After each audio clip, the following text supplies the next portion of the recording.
श्री राम जय जय राम। श्री राम जय जय राम। श्री राम जय जय राम। श्री राम जय जय राम। सच्चिदानंद भगवान की, सनातन धर्म की। अभी अभी आस्था और आवश्यकता, आवश्यकता शरीर की वस्तुओं की है, आस्था मन को चाहिए, बुद्धि को चाहिए, आत्मा। आत्मा, आस्था, आवश्यकता शरीर और पदार्थ। सच्चाई है कि उस जगह कोई भी ना समझ ना हो तो उन भूखे प्यासों के बीच और आस्था के चिन्ह टूटते हुए सोचेगा कि मैं क्या करूं। अभी तो वहां कोई सरकार है, मान लो रितंभरा पर छोड़ दिया जाए तो ये क्या करेगी, एक विषय है। इसी तरह शरीर और आत्मा, एक तरफ शरीर बचाना है, बचाने की इच्छा है, और एक तरफ आत्मा का उद्धार है, कल्याण है। तो शरीर तो आप बचा ही नहीं सकते। बचाना जरूर है, सुरक्षा करना है, पर शरीर की तो सुरक्षा हो ही नहीं सकती।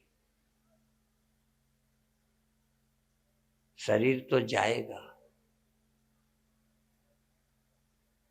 तो जाने वाले के लिए न जाने वाली चीज को छोड़ना या जाने वाली चीज को जाने की तैयारी करना और बचने वाले को अनुभव करना।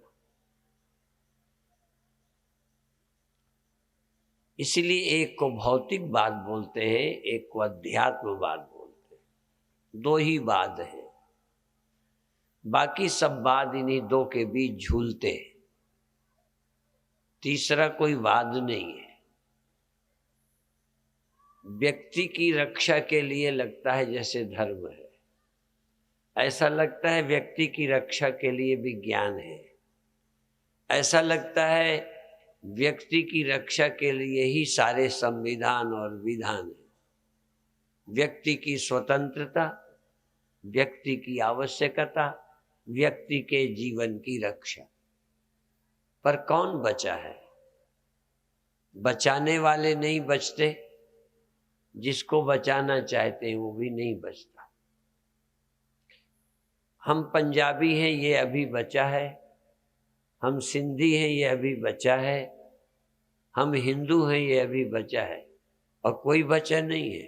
तुम्हारे बाप मर गए, बाबा मर गए, परबाजम मर गए, सरबाजम मर गए, फिर भी हम हिंदू हैं, ये ख्याल जिंदा है।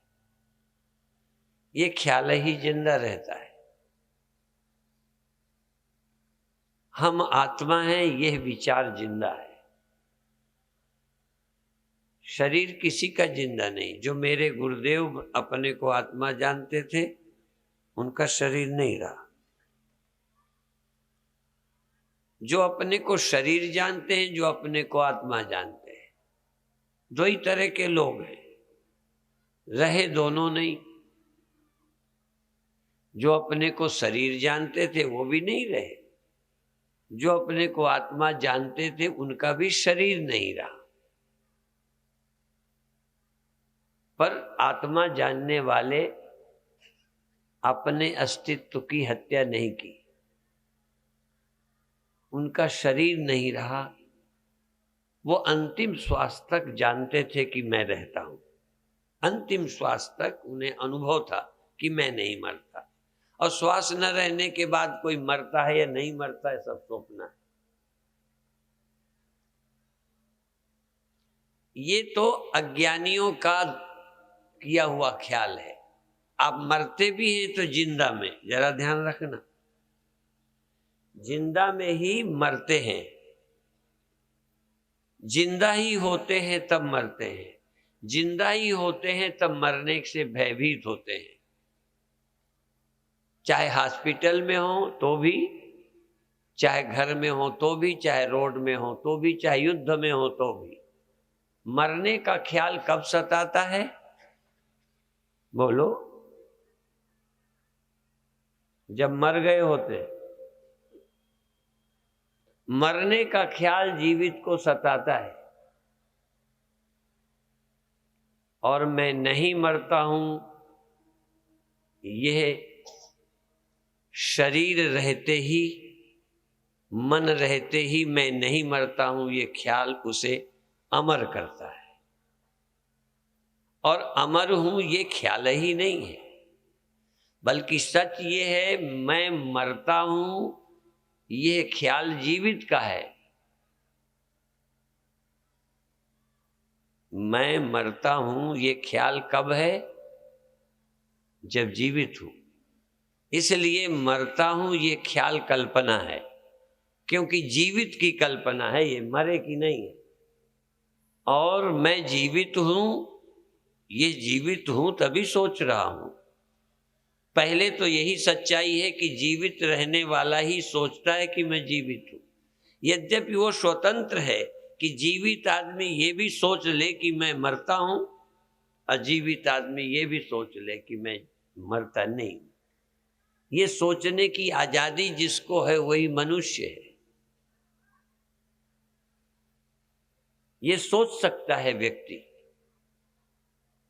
मैंने अधिक उदाहरणों में दिया कि स्वप्न में मेरी मृत्यु हो गई, अब मैं मर गया हूं, ये स्वप्न भी मैंने ही देखा। देख सकते हैं, स्वप्न देखा जा सकता है मैं मर गया हूं, मर करके तो नहीं देखा जा सकता। मैं मर गया हूं ये स्वप्न मर के नहीं देखा जा सकता, पर मैं मर गया हूं ये स्वप्न जिंदा रहते देखा जा सकता है। अब है अपनी अकल का मामला है, चाहे जैसा स्वप्न देख लो, और चाहे ये सत्य देख लो कि मरना मेरा ख्याल है, न मरना मेरा जीवन है, स्वभाव है, मेरा अस्तित्व है। पर कितने भाग्यशाली हैं जो ये देख सकेंगे। और एक वैज्ञानिक सत्य बता दूं जो अध्यात्म के लिए सहयोगी है। कोई भी उत्पत्ति निराधार नहीं होती।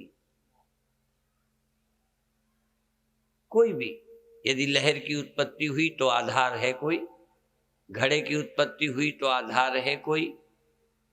कोई भी उत्पत्ति निराधार नहीं होती और कोई भी उत्पत्ति अविनाशी नहीं होती। तो जिसकी उत्पत्ति हुई है उसका विनाश होता है, और जिसकी उत्पत्ति हुई है किसी आधार में हुई है, जिसका जन्म नहीं होता, जिसकी मृत्यु नहीं होती। बिना सत्य के सृष्टि नहीं होती। बिना सृष्टि का सत्य तो होता है, पर बिना सृष्टि के सत्य का पता नहीं चलता। सृष्टि इसीलिए है कि सत्य का पता चले, सत्य का स्मरण हो सके। ये शारीरिक जीवन भी इसीलिए है कि हम सत्य का स्मरण कर सकें, सत्य का सुमिरन हो सके, सत्य की याद कर सकें, और सत्य की याद करके अमृत को प्राप्त कर सकें। सत्य का स्मरण ही अमृत है, सत्य का विस्मरण ही मृत्यु है। मृत्यु का ख्याल उन्हीं के जीवन में उपजा जिन्होंने सत्य को भुला दिया, और अमृत की प्राप्ति उन्हीं को हुई जिन्होंने जन्म और मृत्यु को झूठा समझा। अधिष्ठान आधार का जिसने स्मरण किया, उस आधार अधिष्ठान के स्मरण का नाम ही सत्य का स्मरण है, परमात्मा का स्मरण है, और उस स्मरण में रुचि रखने वालों का नाम ही जिज्ञासु है, धर्मात्मा है, भक्त है, मानव है। वही मानव है जिसको उसकी जिज्ञासा नहीं, उसका स्मरण नहीं, उसे मनुष्य नहीं कहना चाहिए, भले शकल मनुष्य की हो, वो जानवर है, चलता फिरता, बिना पूंछ बिना सींग का। कई लोग कहते हैं जिसे संगीत नहीं आता, संगीत कला विहीन है, वह बिना सींग पूंछ का जानवर है। कोई कहते हैं जो पढ़ा लिखा नहीं है वो बिना सींग पूंछ का जानवर है। ऐसे बहुत तरह से मनुष्य को कहा गया है। मेरी दृष्टि से जिसे आत्मा परमात्मा का ख्याल नहीं है और ख्याल नहीं है और ख्याल की जरूरत नहीं है, उसके स्मरण की जिसे जरूरत नहीं है, मैं दावे से कह सकता हूं कि सिर्फ सींग और पूंछ नहीं है, बाकी बना बनाया जानवर है।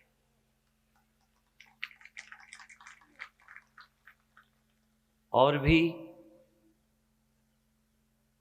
जिसको उस सत्य का स्मरण नहीं है, स्मरण की जरूरत नहीं है, शर्त ये है जरूरत।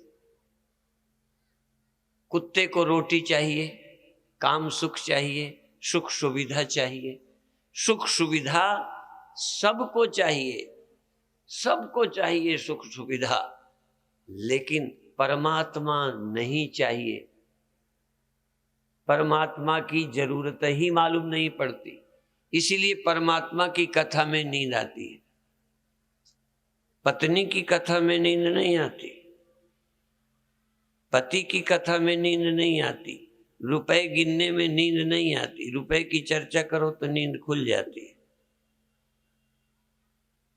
जिसकी जरूरत है वहां नींद चली जाती है, जिसकी जरूरत नहीं है वहां नींद आ जाती है। नींद इसलिए आती है कि परमात्मा भी तुम्हें नहीं चाहिए, और चाहिए भी तो सिर्फ परमात्मा का झूठा एक बिजूखा। खेतों में लगाते हैं ना किसान लोग, वो भी काम का है, बिजूखा भी काम का है, नहीं तो क्यों कोई लगावे। वो बिजूखा लगाते हैं कि खेत की रखवाली करेगा, जानवर डर जाएंगे। ऐसे ही परमात्मा हमें बचा लेगा, मरने से बचा लेगा, इसलिए लोग उसे कह रहे हैं कि हमें बचा लो, और जो कह रहे हैं हमें बचा लो, हमें बचा लो, कोई बचा नहीं, क्योंकि तुम मरने वाले हो, कैसे बचा ले। मरने वालों को कैसे बचाएगा? नाशी को वो अविनाशी कैसे करेगा? नाशी को अविनाशी बनाने की ताकत उसमें भी नहीं है। किसमें? जान के बोल रहा हूं, तुमसे बुलवाना चाहे तो। नाशी को अविनाशी बनाने की ताकत न गुरु में है, न भगवान में है, न विज्ञान में है।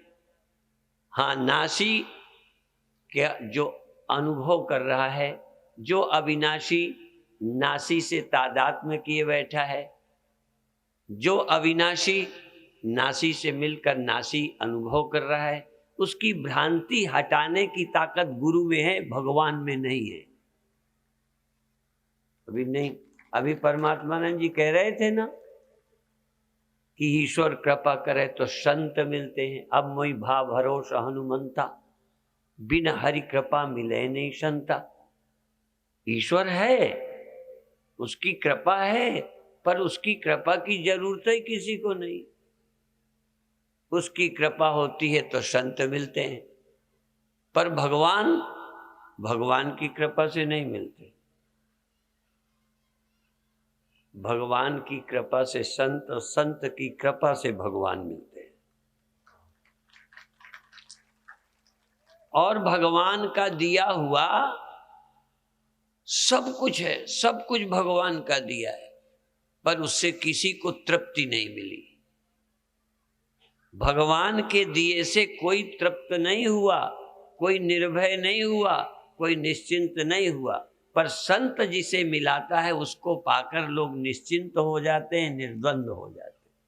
इसलिए संत मुक्ति देते हैं और परमात्मा भुक्ति देते हैं, परमात्मा संसार देते हैं और भगवान संत देते हैं।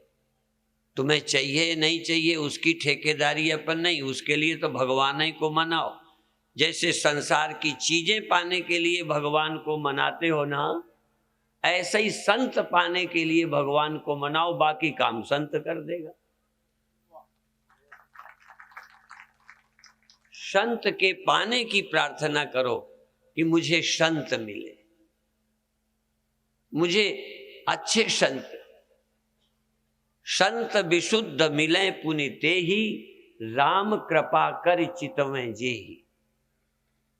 जिसको राम कृपा करते हैं उसे अच्छे विशुद्ध ज्ञानी संत मिलते हैं, चालाक ठग धोखेबाज नहीं, संत मिलते हैं।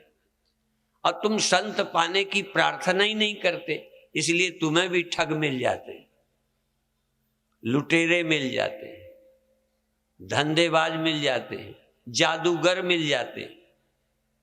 हम इसी दिल्ली को जानते हैं, जब संतरे में इलायची डाल के सिद्ध महात्मा तुम्हें देते थे कि देवी मैया का प्रसाद, और उसके पीछे से खुद ही इलायची डाल देते थे।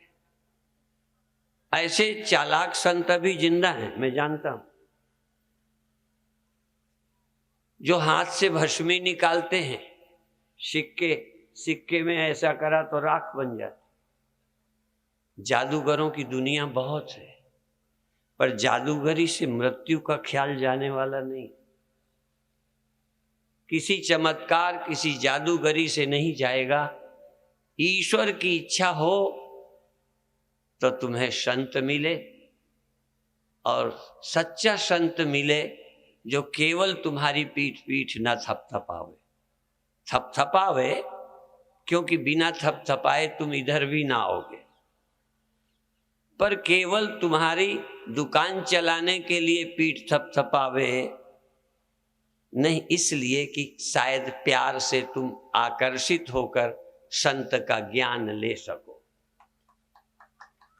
उनके प्रेम से भी प्रभावित होकर तुम उनकी शरण आ सको, कुछ जान सको, या उनके त्याग से प्रभावित हो जाओ, या उनके वैभव से प्रभावित हो जाओ, उनके स्वभाव से प्रभावित हो जाओ, और उनके पास जो कुछ है वो ले सको।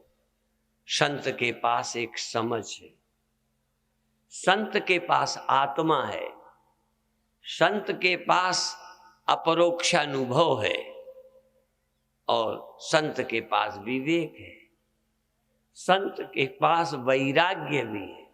जो नहीं रहने वाला उससे वैराग्य है, उपयोग है।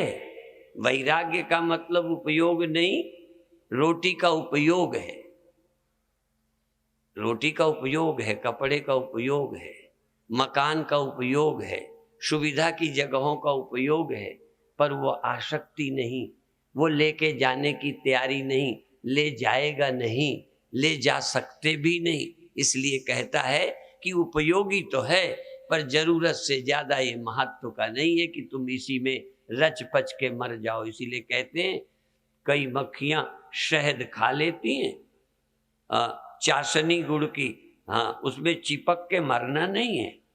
खा लो, खाने का मन करे, रोटी खाओ, पर इसमें आसक्त हो के मर मत जाओ। और आसक्ति की पहचान ये है कि इससे तुम्हें समय ही न बचे, इसी में चिपके रहने का जी करे, बचने का न करे, समझो आसक्त हो। और यदि आत्मचिंतन का समय मिल जाए, कथा सुनने का समय मिल जाए, तो समझो हम आसक्त नहीं है, आवश्यकता है। ये भेद कैसे समझाऊं कि आवश्यकता में और आसक्ति में फर्क होता है, सुख दुख होने में और सुख दुख के उलझने में फर्क होता है। मैं दोनों हाथ उठा के कहता हूं, सुख दुख होता है, भूख प्यास होती है, शरीर के हानि लाभ होते हैं अभी, पर जो नर दुख में दुख नहीं माने, सुख सने और भय नहीं जाके, कंचन माटी माने। दुख है, होता है, लेकिन ये कैसे है? जैसे बुलबुला, सुख स्वप्ना, दुख बुलबुला, दोनों है मेहमान, दोनों टेम्परेरी। सुख स्वप्ना है, थोड़ी देर रहता है, बुलबुला तो परमानेंट होता है। सुख दुख दोनों स्वप्ना नहीं कह दिया, देखो पता नहीं क्या फर्क है। सुख स्वप्ना, दुख बुदबुदा। सुख एक ख्याल है, दुख थोड़ा बुदबुदे की तरह है, थोड़ा लगता है पर थोड़ी देर बाद वो भी जाता है। रहता तो पानी है, न स्वप्ना रहता है न बुदबुदा रहता है। जो रहता है वो क्या है, उसको समझो। और दूसरी बात यह है कि वेदांत सुनकर जितने लोग खराब हुए हैं, बर्बाद हुए हैं, समझा नहीं। क्यों नहीं समझा? ब्रह्म ही ब्रह्म है तो देश की चिंता क्या, ब्रह्म ही ब्रह्म है तो संस्कृति की चिंता क्या, ब्रह्म ही ब्रह्म है, पाप पुण्य है ही नहीं तो बुराई से बचने की आवश्यकता क्या। ये जो भ्रम फैला है वो वेदांत से फैला है। यदि वेदांत न होता तो इतने दुनिया में खराब लोग नहीं होते। वो पाप मानते होते, पुण्य मानते होते, अगला जन्म मानते होते, उसके लिए कुछ अच्छे काम करते। वेदांत यदि ठीक से न समझ जाए तो सबसे ज्यादा भ्रम फैलाता है वेदांत। जो भ्रम से निवृत्त करने के लिए है, भ्रम से छुटकारा करने के लिए है, जन्म मरण की भ्रांति हटाने के लिए है, मेरे तेरे की बुद्धि से पार ले जाने के लिए है। पार तो जाते नहीं, पर ये मान्यताएं हमारे को निरंकुश बना देती है। इसलिए सब काम सावधानी के हैं। ये आतशबाजी वाले कई घर जला लेते हैं। इसी तरह मैंने देखा कि अच्छे से अच्छे काम करने वाले लोग भी नुकसान उठाते हैं। कोई ना कोई कारण तो है जो नुकसान हो जाता है। इसलिए नुकसान उठाने के लिए हर कामों में साइड इफेक्ट होते हैं। अंग्रेजी दवाइयों के साइड इफेक्ट हैं। जरा सा चूक जाओ तो हानि है। कोई ऐसी चीज नहीं जिसके कोई नुकसान नहीं है। धर्म के भी नुकसान है। इसीलिए आजकल ये तो एक चर्चा चलती है। कोई लोग तो कहते हैं ये मजहब लड़ाते हैं। कई लोग ये गाते हैं मजहब नहीं सिखाता आपस में बैर करना। और सबकी निगाह में प्रत्यक्ष है कि मजहब ही बैर सिखा रहा है। अभी कुछ लड़ाइयां अन्य चीजों की हैं। इस जर जोरू जमीन झगड़े की जड़ तीन, ये भी लड़ाई की जड़ है।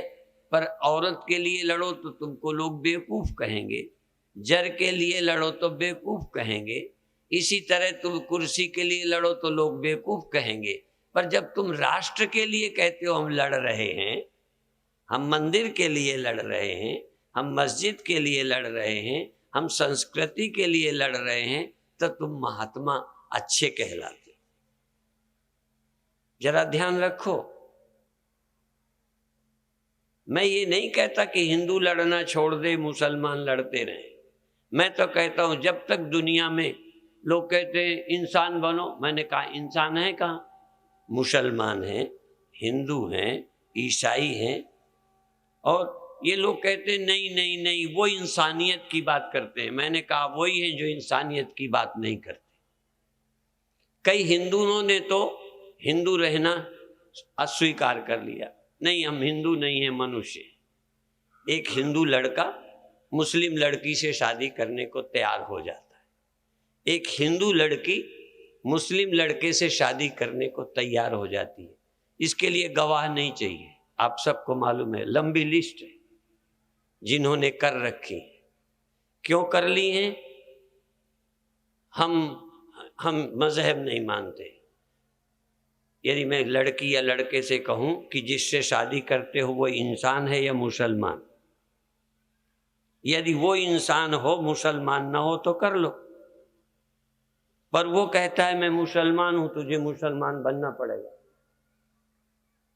वो इंसान नहीं है। ये राजनीतिक भ्रम है। वही एक दुनिया में है जो इंसान नहीं। हिंदू तो कभी कभी इंसान भी हो जाता है शादी के लालच में। प्रेम में आकर अपनी जाति खो देता है, अपना मजहब खो देता है, इंसान की बात करता है, जबकि कामी है, इंसान नहीं है। है कामी, पर फिर भी उसके तर्क हैं।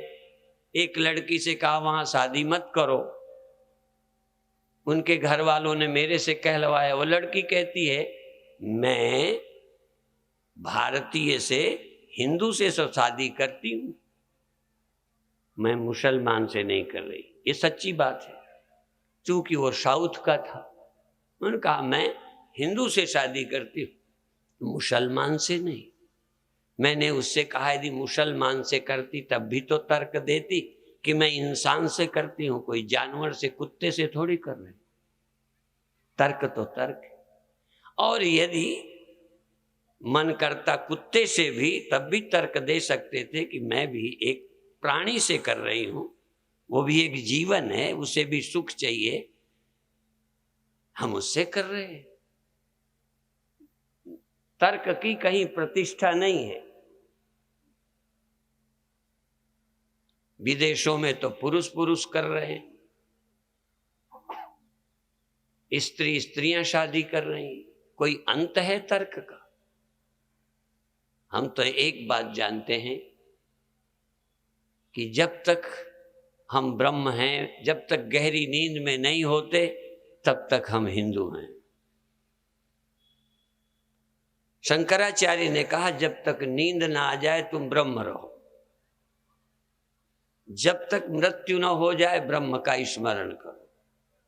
अब मैं दूसरी बात साथ में कहता हूं, जब तक नींद ना आ जाए तब तक तुम धर्मात्मा रहो, जब तक समाधि में न हो तब तक तुम हिंदू हो, हिंदू तुम्हारा धर्म है, उसके अनुसार जीना सीखो। क्यों? इंसान मत बनना, या तो फिर इंसान मत बनना, ना हम मनुष्यो न च देव यक्षो, या तो तुम कहो मैं मनुष्य भी नहीं हूं, मनुष्य नहीं हूं तो शादी की जरूरत नहीं। मैं देह नहीं हूं, ना हम देहो हम आत्मे, मैं देह भी नहीं। या तो तुम चिंतन करो मैं देह भी नहीं हूं, तो तुम्हारा पिता कौन? देह भी नहीं, तुम्हारी माता कौन? देह ही नहीं तो सुख भोग किससे? तुम देह ही नहीं हो तो चाहिए क्या? तो तुम समाधि में हो, तुम देह नहीं हो।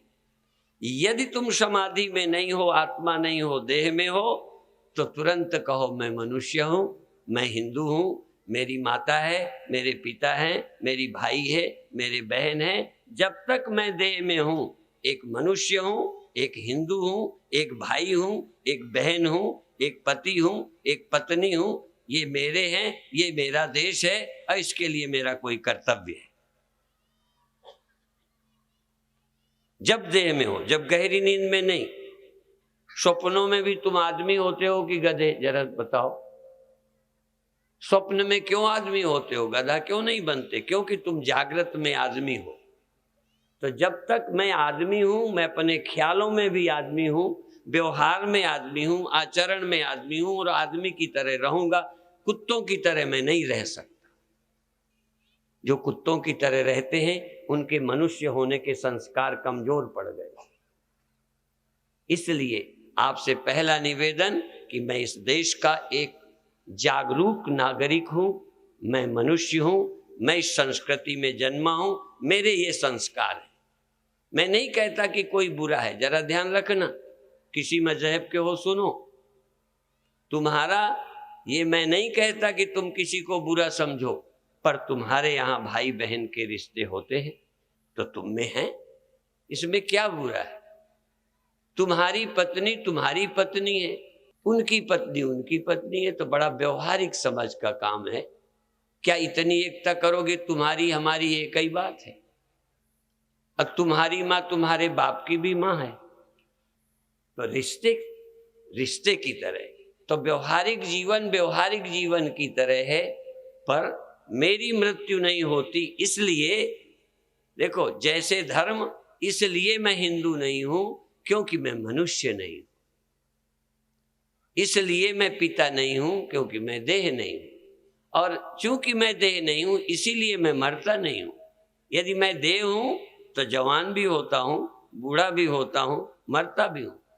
पर जो आदमी नहीं है, देह नहीं है, उसका जन्म नहीं है, उसकी मृत्यु नहीं है। जब परीक्षित कहते हैं कि अहम ब्रह्म परम धाम, मैं ब्रह्म हूं, ब्रह्माहम परमम पदम, तब परीक्षित ये कहते हैं मैं देह नहीं हूं, मैं ब्रह्म हूं। इसीलिए अब उनको सांप नहीं काटेगा।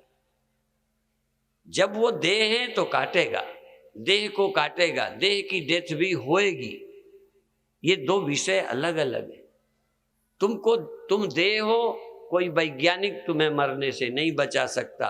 और जिस दिन विज्ञान, देखो विज्ञान ने बहुत चमत्कार कर दिए, जिस दिन मनुष्य का मरना समाप्त होगा, दीर्घायु करना नहीं कहा, लंबी उम्र नहीं कहा। लंबी उम्र तो पहले हमारे साधुओं की होती थी, 1,000 वर्ष साधु जीते थे, फिर भी उन्होंने देह को अविनाशी नहीं कहा। कृष्ण ने भी देह को अविनाशी नहीं कहा। समझते हैं, देह नाशवान है, आत्मा अविनाशी है। कृष्ण अपने देह को रख करके अविनाशी सिद्ध नहीं किया। ये अवैज्ञानिक बात है, इसलिए देह नाशवान है। मैं देह नहीं हूं, इसलिए अविनाशी। और मन परिवर्तनशील है। सर्दी लगेगी तो मन को, गर्मी लगेगी तो तन को, और मन को प्रभावित करेगी, इसलिए कष्ट मन को होते हैं। मैं मन नहीं हूं,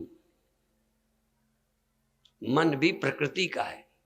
और अहंकार जो मेरा कहता है, ये प्रकृति का एक परिणाम है। भूमि रापो नलो वायु खम मनो बुद्धिरेव च अहंकार इति यम में भिन्ना प्रकृति रष्टधा। ये अहंकार मैं नहीं हूं, मैं ब्रह्म हूं। मैं कोई सीमित बुलबुला नहीं हूं, मैं कोई प्रकृति का परिणाम नहीं हूं। इसलिए ये धर्म तन के हैं, कोई इंद्रियों के हैं, कोई मन के हैं, कोई बुद्धि, कोई अहंकार के हैं। मेरा धर्म है अनादि और अनंत ब्रह्म मेरा स्वरूप है, मैं व्यक्ति नहीं हूं। और ये जान करके तत्वता, जो तत्वता नहीं जानते कहते हैं मैं ब्रह्म हूं। ऐसे लोग भी मिले। एक छत पर घूम रहा था, किसी तार्किक ने कहा तुम ब्रह्म हो तो छत से कूद पड़ो। अब बेचारा रोज प्रचार करता था मैं ब्रह्म हूं, यदि आज नहीं कूदता तो गया उसका सिद्धांत। तो छत से कूद पड़ा ये सिद्ध करने के लिए कि मैं ब्रह्म हूं। सो टांगें टूट गई,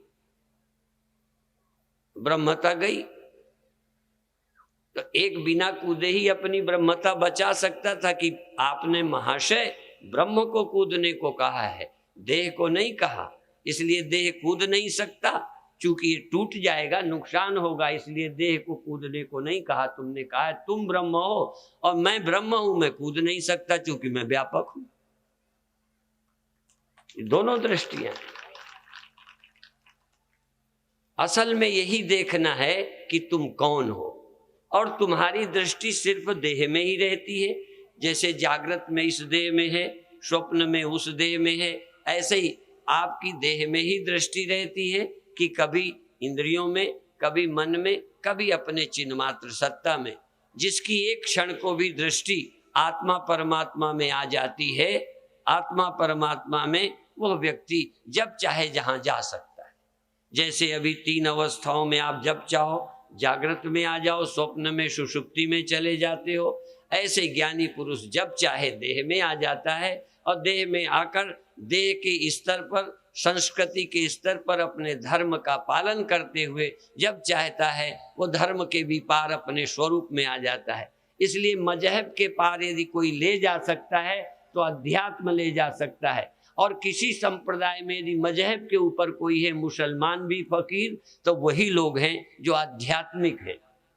किसी धर्म में जो मजहब से ऊपर जा सकता है, ये प्रकृति के पार जा सकता है, तो रूहानियत वाले लोग जा सकते हैं। बाकी व्यवहार में धर्म में रहेंगे, और जो धर्म से नीचे गिरेंगे वो जानवर लोग हैं।